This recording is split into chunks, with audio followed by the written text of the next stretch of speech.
आज हम लोग बुक का रीडिंग करेंगे। अध्याय 6 का पुष्पी पादप शरीर का पार्ट 3 आ गया है और अब हम जहाँ तक पढ़े हैं वहाँ से आगे बढ़ेंगे। जो नहीं पढ़े हैं वो मेरा पिछला वीडियो जाकर देखें, उसमें आपको सब चीज़ जितने भी पीछे पढ़ाई हुई है वो सब आपको मिल जाएंगे। चलिए आगे बढ़ते हैं, पढ़ाई करते हैं।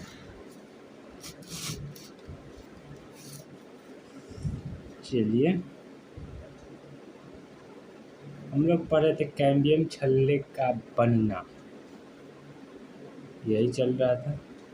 चलिए कैम्बियम छल्ले का बनना। द्विबीजपत्री में प्राथमिक जाइलम तथा प्राथमिक फ्लोएम के बीच में स्थित कैम्बियम अंतःफूलीय कैम्बियम है।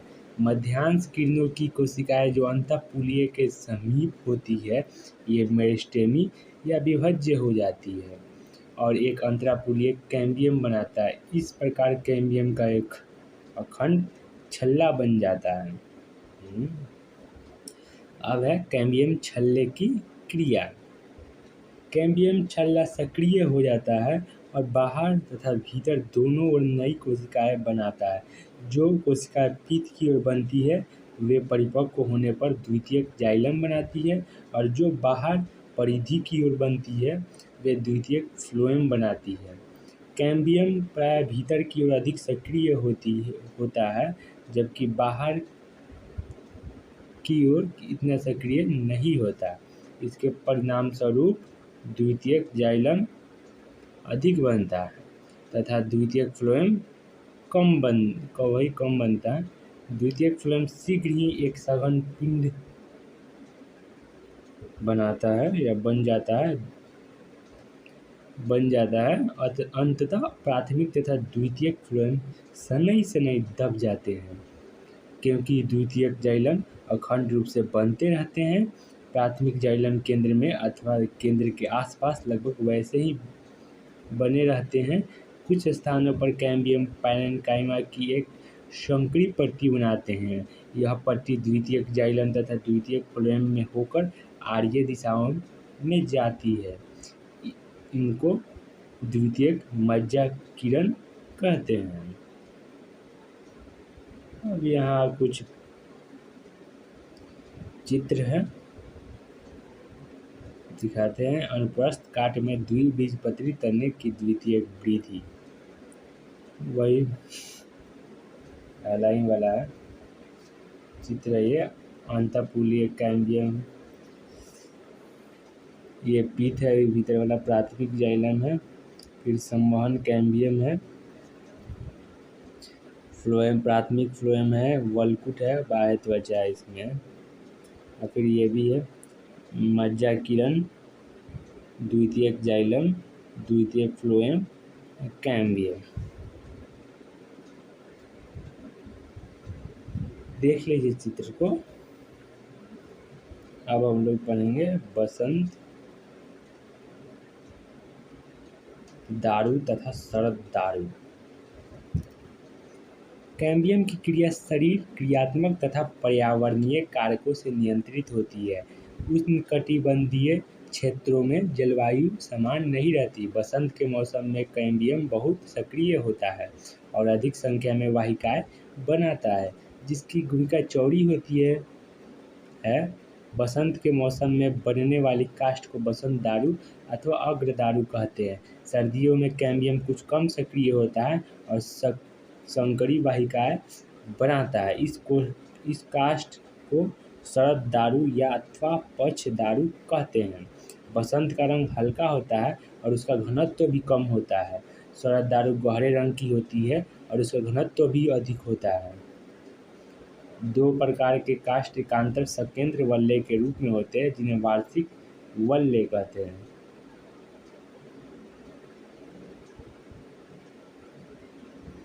आप इन वार्षिक वल्ले को गिनकर वृक्ष की आयु का अनुमान लगा सकते हैं। अंतःकाष्ठ तथा शरद दारू। लंबी आयु वाले वृक्षों में द्वितीयक जाइलम का अधिकांश भाग विशेषतः तने का केंद्रीय भाग अथवा सबसे भीतरी भाग काले भूरे रंग का हो जाता है और इसे अंतःकाष्ठ अथवा कठोर दारू कहते हैं। अंतःकाष्ठ में बहुत से कार्बनिक यौगिक जैसे टेनिन, रेजिन, तेल, गोंद, खुशबूदार पदार्थ तथा आवश्यक तेल होते हैं। ये पदार्थ अंतःकाष्ठ को कठोर, चिरस्थायी बनाते हैं और लकड़ी को कुछ जीवियों तथा कीड़ों से भी बचाते हैं। इस क्षेत्र में मृत तत्व होते हैं जिनकी भीति बहुत ही लिग्निन होती है। इसे हृद दारू कहते हैं। अंतःकाष्ठ पानी का संवहन नहीं करता, यह केवल तने को यांत्रिक सहारा देता है। द्वितीयक जाइलम की परिधि क्षेत्र को रसदारू कहते हैं, जो हल्के रंग का होता है और जिसमें सजीव पैरेन्काइमा कोशिकाएं होती है। यह मूल से पानी तथा खनिज लवण को पत्तियों तक पहुंचाता है। अब कॉर्क कैम्बियम।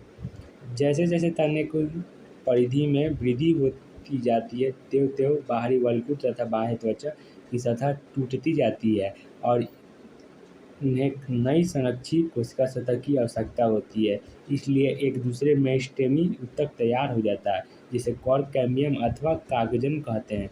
यह प्रायः वल्कुट क्षेत्रों में विकसित होता है। यह कुछ सतही, मोटी और सक्रिय पतली भीति वाली आयताकार कोशिकाओं के बनी होती है। कागजन दोनों ओर कोशिकाओं को बनाता है। बाहर की ओर की कोशिकाएं कॉर्क तथा अथवा काग में बढ़ जाती है और अंदर की ओर की कोशिकाएं द्वितीयक वल्कुट अथवा काग स्तर में विभेदित हो जाती है। कॉर्क में पानी प्रवेश नहीं कर सकता क्योंकि इसकी कोशिका भित्ति पर सुबेरिन जमा रहता है। द्वितीयक वल्कुट की कोशिकाएं पैरेन्काइमी होती है। कागजन, काग तथा काग मिलकर परिचर्म बनाते हैं। कॉर्क कैम्बियम की क्रियाशीलता के कारण वल्कुट की बाहरी परत तथा बाह्य त्वचा पर दबाव पड़ता है।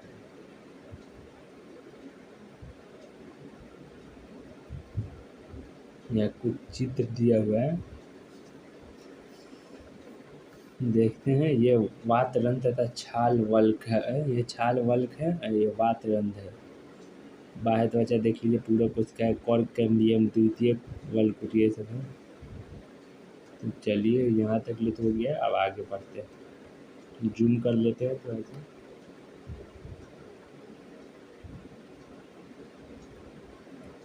और अंततः ये परत मृत हो जाती है और उतर जाती है। क्रियाशील कॉर्क कैम्बियम के बाहर जितनी भी मृत कोशिका है वे छाल वल्क बनाते हैं। छाल वल्क एक गैर तकनीकी शब्द है जो वाहिका कैम्बियम से बाहर तक के ऊतकों को संदर्भित करता है। अतः इसमें द्वितीयक फ्लोएम भी शामिल है। मौसम के शुरुआत में जो छाल बनती है उसे प्रारंभिक या कोमल छाल कहते हैं और मौसम के अंत में बनने वाली छाल को पश्च या कठोर छाल कहते हैं। छाल वल्क की रचना में विभिन्न प्रकार की सम्मिलित कोशिकाएं छाल वल्क की रचना में विभिन्न प्रकार की सम्मिलित कोशिकाओं का नाम दिया है, लिखिए नाम। कुछ क्षेत्रों में कागजन कॉर्क कोशिकाएं की बजाय बाहर की ओर पैरेन्काइमी कोशिकाएं बनाता है। ये पैरेन्काइमी कोशिकाएं बाह्य त्वचा पर फट जाती है और लेंस के आकार के छिद्र बनाती है, जिसे वातरंध्र कहते हैं। ये बाहरी वायुमंडल तथा तने के भीतरी ऊतकों के बीच गैस का आदान प्रदान करते हैं। ये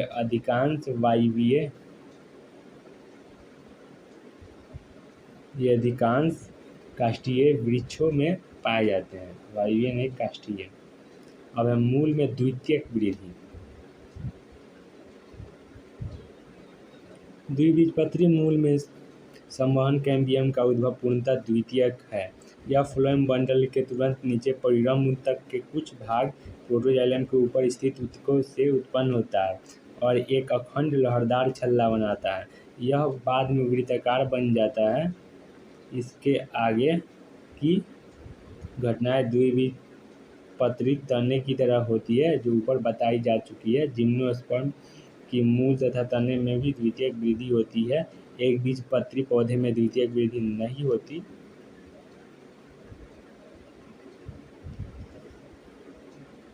अब यहाँ कुछ चित्र है, इस बात खत्म है। एक प्रारूपी द्विबीज मूल में पाई जाने वाली द्वितीयक वृद्धि की विभिन्न अवस्था है। चित्र देख लीजिए। द्विबीजपत्री में वही द्वितीयक वृद्धि की विभिन्न अवस्था है दिखाया गया है। ऊपर वाला बाह्य त्वचा, फिर वलकुट है, फिर प्राथमिक फ्लोएम है, इसमें भी है, और कैम्बियम छल्ला है, उसके बाद फिर अंतर त्वचा है, फिर परिरंभ है, और अंत में प्रोटोजाइलम है लाल वाला। इसमें बाह्य त्वचा, वलकुट है, संवहनी कैम्बियम है, द्वितीयक फ्लोएम है, प्राथमिक जाइलम है और द्वितीयक जाइलम है। इसमें भी वही बाह्य चर्म है, वलकुट है, प्राथमिक फ्लोएम है, वार्षिक फ्लोएम है, द्वितीयक जाइलम है, द्वितीयक मज्जाकीर्ण है, इसमें प्राथमिक जाइलम है, द्वितीयक जाइलम है। यही है सब वलकुट से। ठीक है, आज के लिए आज ये चैप्टर पूरा रूप से ख़त्म हो गया। अब अगला चैप्टर आएगा अगले दिन। मैं आपको वन शॉट ला कर दे रहा हूँ, आप उस वीडियो को देख लीजिए तो पूरे चैप्टर का भी काम हो जाएगा। सिर्फ वही 15-20 मिनट का रहता है वीडियो, सिर्फ वन शॉट, इम्पोर्टेंट पॉइंट्स का वन शॉट होता है, देख लीजिए। बस आज के लिए इतना ही।